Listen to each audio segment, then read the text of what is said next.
the public body during the meeting if there are problems with access. If anybody has a problem, please call 603-236-4730 or email at townofwv@watervillevalley.org. And D, we can adjourn the meeting if the public is unable to access the meeting. In the event the public is unable to access the meeting will be adjourned and rescheduled. Please note that all votes that are taken during this meeting shall be done by roll call vote. Let's start the meeting by taking a roll call attendance. When each member states their presence, please also state whether there is anyone in the room with you during this meeting, which is required under the right to know law. And this is Margaret Turner. I'm chair of the Board of Selectmen, and I am alone. Rich Rita here, vice chair, and I am alone. Mike Aronson alone. Welcome, Mark. How I spent my family vacation. So far, so good. Now I have internet, so that's good. That's good.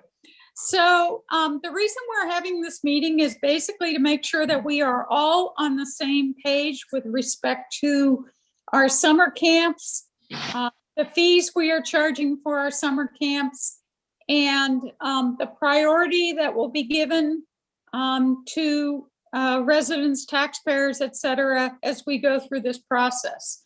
So I'm not quite sure where to begin. Do we have that chart that Brooke made where she looked at all of the different community thing? Do we have a way of putting that up?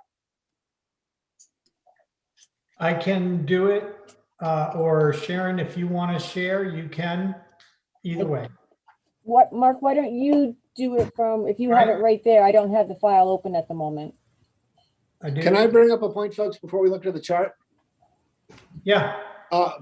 Before this conversation started, one of the things that I was not aware of was that the camp rates have already been published and sent out to people.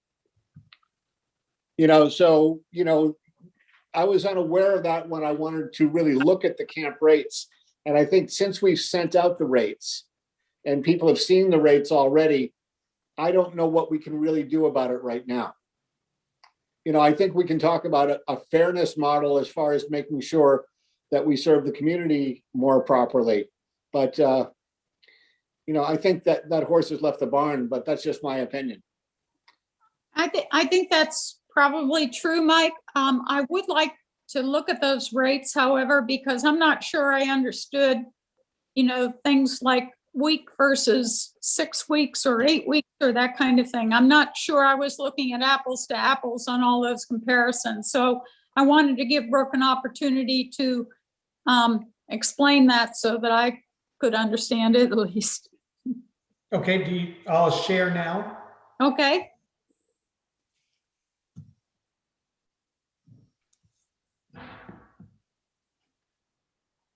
Okay.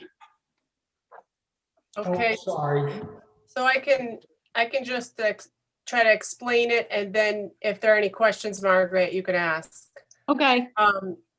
So essentially, these are, if you start with WVRD, that's us, of course, and we have a $165 for a member and $178 for a guest, and the duration is 1 week. So each week that is that amount.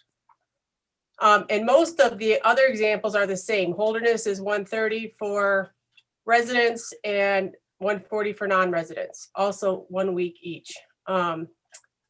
Now, when you get to Adapt in Thornton, they charge $225 for the entire summer. So one child gets 6 weeks of camp for the total of $225.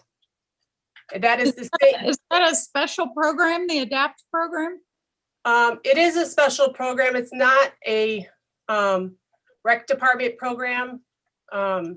So yes, it's partially funded, I think, through other means. But Okay. the Lincoln Rec Department is a recreation department subsidized by the town. And that is what you're seeing is a resident pays $575 total for an entire 8-week summer. Okay. Okay.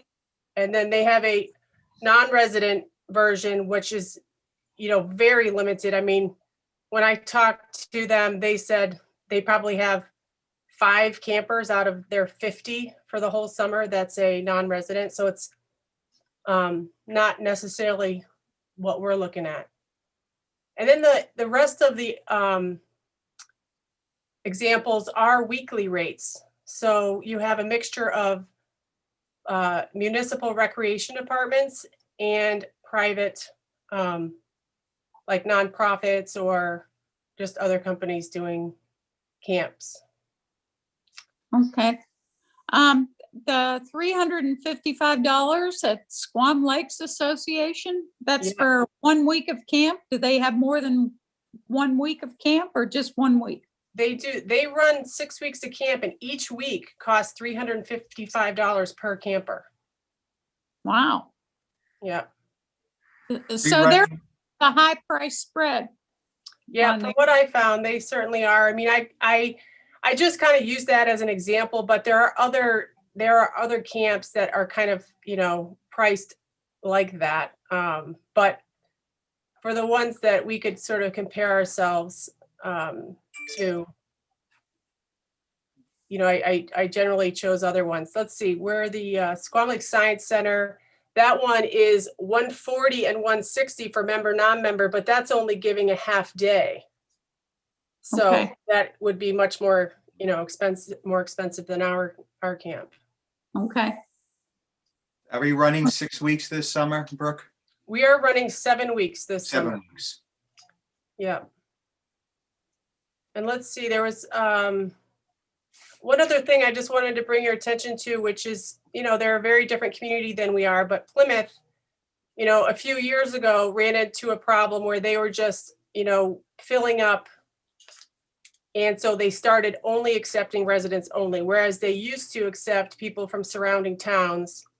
Now they only serve their residents, and they still are not able to meet that demand. And yep, so. Okay, well, it seems to me that perhaps we have some room to do a little movement for 2022. Uh-huh. Yeah, yeah. Just because, we're up there, but we're not the highest. And I think we have a really high quality, convenient product to offer. And it's up here because Yeah. you guys do such a good job with it. So, yeah. And Okay. of course, our rate did increase this year. So the 165 and 178 is an increase over last year. What was it last year, Brooke? I knew you were going to ask me that, Margaret. Let's see. It was, I want to say 152 and 160. Okay. Okay. And So, one more thing, Margaret. Previously, we did offer an early bird rate, which was, less than what the regular rate was. And that was to encourage people to sign up early so we could establish what our needs were for staffing. And, it's just a lot easier to know that going in. This year, because we don't have a problem with that anymore, people signing up early, we did drop that early bird opportunity. okay. Okay. So how many slots are we going to have, do you think, Brooke? I Well, know there's four or five different levels, but yeah, so it's hard to explain it, but I'll do my best. We have camp groups. We have, the 5 and 6 year olds, we have the 7 and 8 year olds, we have a bigger 9 and 10 year old group, which was really considered 2 groups, an 11, 12, and then we have the summit group, which is not a regular week of camp. It's 2 2-week sessions. Each group, except for one, takes 12 kids per group. That's our max this year. Last year, our max was 8, but this year we were able to increase it based on the CDC and New Hampshire guidelines for day camp, summer day camp this year. The only group that we're taking fewer kids in is our littlest group, the 5 and 6 year olds. We're taking 10 kids. Okay, so Each of these are the maximum for that week. So we have 7 weeks of each of these groups. Okay. So when people sign up for our camps, they don't always sign up across the board. You know, like some places, they'll sign up for the whole summer. And so that one spot will be gone for 7 weeks. The way that our camp works is that, and a lot of camps work this way, is that you can sign up for whichever weeks you want. So the availability in each week is not going to be consistent. So you're going to have some kids, you know, maybe a couple of siblings, one's in one group and one's in the other, and they're only coming to week 1 through 4. So it's not going to leave an equal number of spaces available in all the other weeks. So it's hard to just put one number on it of availability, but that's our starting availability. Okay. And right now we have announced, although there was a postponement, we have announced that the early sign up is going to start on the 15th for both taxpayers and residents, correct? Currently, we have announced for the first time this year, we are separating our taxpayers and our residents from the general public or the regional people, because we have, you know, more people in town, and we felt that that was necessary. So yes, right now we have the taxpayers and residents set to register on Monday. They have 3 days before it opens up to the general public. Okay.